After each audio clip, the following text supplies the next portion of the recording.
والله وقت لو تغارت الشيد بم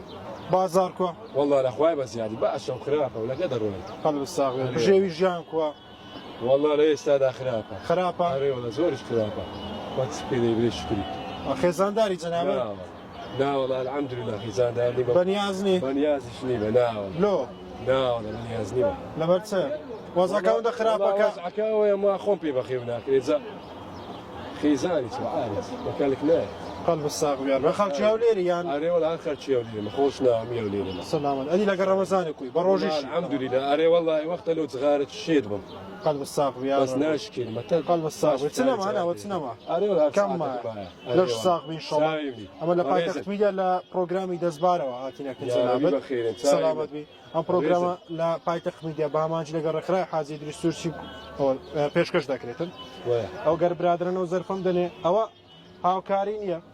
خێر نیە هیچ شتێک نییە تەنا ئەو ڕەنجەیە کە جەنابەت دەی لێرە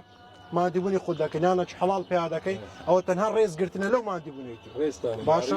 ئەوە دیارێکی گچکە ئێمە سەلامەت چ پەیامەکەت لۆ پایتەخت و لۆ کاک حاجی دروست سەرمایه‌داری نیشتمانیەیە چای ماز دەکەم لێرەوە سلااو ڕێزم هەیە برای گەورە ڕێزی